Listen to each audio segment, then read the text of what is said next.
नमस्कार दोस्तों, स्वागत है आपका साइट फॉर वर्ल्ड के ऑफिशियल लर्निंग प्लेटफॉर्म पर, जहां स्टूडेंट्स और जॉब सीकर्स के लिए करियर, टेक्नोलॉजी और प्लेसमेंट से जुड़ी इंडस्ट्री ओरिएंटेड और प्रैक्टिकल नॉलेज दी जाती है।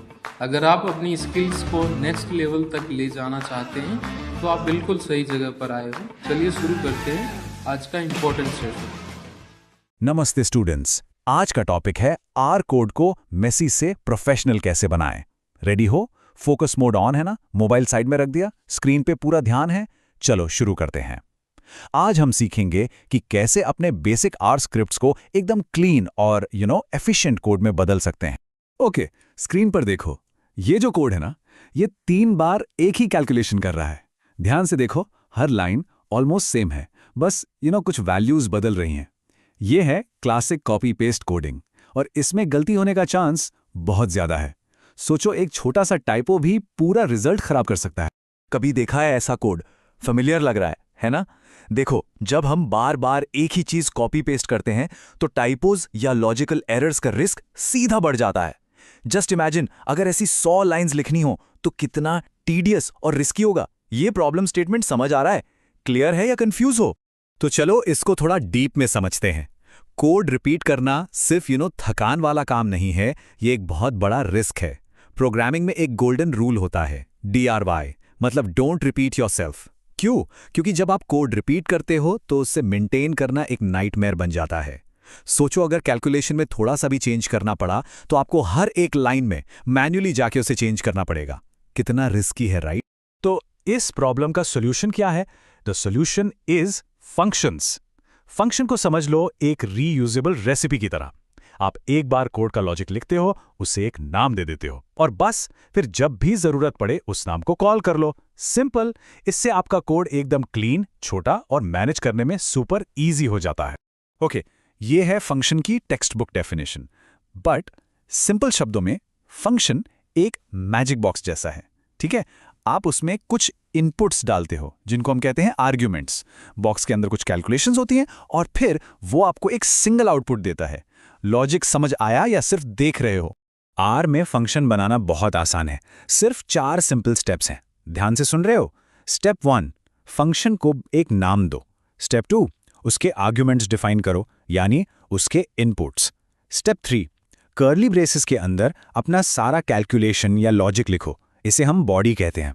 और लास्ट, स्टेप 4, रिटर्न कीवर्ड से फाइनल आउटपुट स्पेसिफाई कर दो। इस स्टेप का पर्पस समझ आया? ये क्यों यूज कर रहे हैं? और ये देखो, ये स्लाइड पूरा ट्रांसफॉर्मेशन दिखाती है।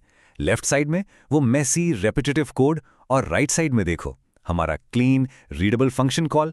हम बस क्यू पारेटो फंक्शन को अलग अलग वैल्यूज दे रहे हैं और वही कैलकुलेशन हो रही है। देखा कितना सिंपल और पावरफुल है? ये डिफरेंस एकदम क्लियर है ना? ठीक है, अब हमने फंक्शन तो बना लिया, ग्रेट। पर सोचो, अगर आपको ये फंक्शन 100 बार अलग अलग इनपुट्स के साथ रन करना है, क्या 100 बार फंक्शन को मैन्युअली टाइप करोगे? बिल्कुल नहीं।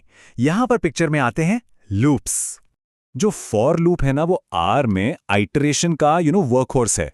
इसका सिंटैक्स भी बहुत सिंपल है। आप एक सीक्वेंस बताते हो, फॉर एग्जांपल 1 से 100 तक। लूप क्या करता है? हर बार सीक्वेंस से एक वैल्यू उठाता है, उसे आई जैसे वेरिएबल में डालता है और फिर कर्ली ब्रेसेस के अंदर का कोड रन करता है। यह प्रोसेस चलता रहता है जब तक पूरा सीक्वेंस खत्म ना हो जाए। Simple, right? तो फॉर लूप से हमारा काम तो हो जाएगा, लेकिन एक मिनट, क्या ये आर में काम करने का सबसे बेस्ट तरीका है? क्या इससे भी बेहतर कुछ है? ध्यान से सुन रहे हो? स्क्रीन पे ध्यान है ना? तो इसका जवाब है नहीं। आर में फॉर लूप्स थोड़े स्लो हो सकते हैं, स्पेशली बड़े डेटा सेट्स पर। जो प्रोफेशनल आर प्रोग्रामर्स हैं, वो आइटरेशन के लिए एक ज्यादा एफिशिएंट और एलिगेंट तरीका यूज करते हैं, जिसे कहते हैं अप्लाई फैमिली ऑफ फंक्शंस। इनसे कोड छोटा होता है, ज्यादा रीडेबल होता है और अक्सर तेज चलता है। यह है आर में काम करने का असली आर।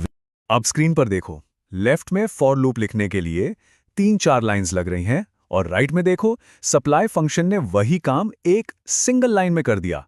सप्लाई करता क्या है? ये एक वेक्टर या लिस्ट लेता है और उसके हर एलिमेंट पर आपका फंक्शन अप्लाई कर देता है और रिजल्ट को एकदम साफ तरीके से रिटर्न करता है।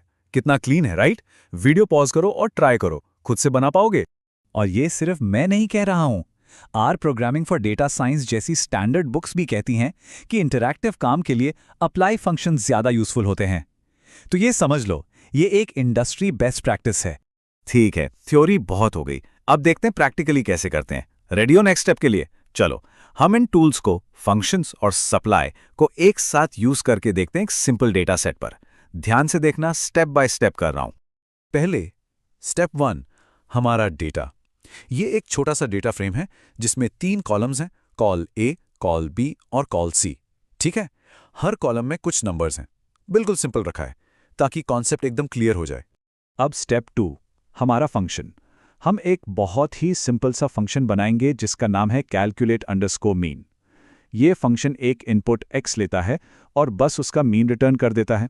सिंपल, इसको नोट किया? और अब मैजिक, स्टेप 3, हम सप्लाई यूज करेंगे। हम सप्लाई को बताएंगे कि आर डेटा पर कैलकुलेट मीन फंक्शन अप्लाई करना है। बस इतना ही। ये एक लाइन हर कॉलम पर जाएगी, कैलकुलेट मीन फंक्शन रन करेगी और रिजल्ट कलेक्ट कर लेगी। आप साथ में ट्राई कर रहे हो? नहीं कर रहे? वीडियो पॉज करो और करो, सिर्फ देखने से याद नहीं रहेगा। और ये रहा रिजल्ट, बूम। देखा कितना क्लीन आउटपुट आया है? एक नेम्ड वेक्टर जिसमें हर कॉलम का मीन क्लियरली लिखा है, कॉल ए का मीन, कॉल बी का मीन और कॉल सी का मीन। कोई लूप नहीं, कोई मेसी कोड नहीं, बस एक फंक्शन और एक सप्लाई कॉल। एग्जाम्पल क्लियर था? अब एक सीरियस सवाल, सिर्फ देख रहे हो या समझ भी रहे हो? अगर इंटरव्यू में पूछा गया कि फॉर लूप और सप्लाई के बीच क्या डिफरेंस है, या क्लीन कोड लिखने के बारे में पूछा गया, तो बता पाओगे कॉन्फिडेंटली? आप सीरियसली सीख रहे हो या टाइम पास? इस कॉन्सेप्ट को ठीक से समझना बहुत बहुत जरूरी है। तो आज हमने एक पूरी जर्नी कवर की है, रेपिटेटिव, गलती से भरे कोड से लेकर साफ, पर्पसफुल और प्रोफेशनल आर कोड तक। ये जो स्किल्स है ना, यही आपको एक एवरेज कोडर से एक प्रो कोडर बनाती है। तो आज हमने क्या सीखा? Let's do a quick summary. पहला, DRY प्रिंसिपल फॉलो करो, डोंट रिपीट योरसेल्फ, और रिपीटेड कोड को फंक्शंस में डालो। दूसरा, बेसिक आइटरेशन के लिए फॉर लूप्स ठीक हैं, बट तीसरा, लेवल अप करने के लिए अप्लाई फैमिली जैसे कि सप्लाई यूज करना सीखो। और चौथा, अपने कस्टम फंक्शंस को सप्लाई के साथ कंबाइन करके आप सुपर पावरफुल एनालिसिस कर सकते हो। समझ आया? सब क्लियर है? अब आपका काम है प्रैक्टिस। प्रैक्टिस के बिना आगे बढ़ना सही है?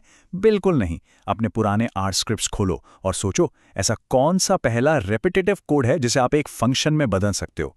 ये आपका आज का टास्क है। अभी आप क्या करोगे? यही करोगे। अगर कोई डाउट है तो कमेंट सेक्शन में बताना। नेक्स्ट सेशन में हम और एडवांस टॉपिक्स देखेंगे। All the best, keep learning. तो हमारे चैनल को सब्सक्राइब कीजिए और वीडियो को अपने दोस्तों के साथ शेयर जरूर कीजिए। कमेंट सेक्शन में अपना डाउट या नेक्स्ट टॉपिक लिखना मत भूलिएगा।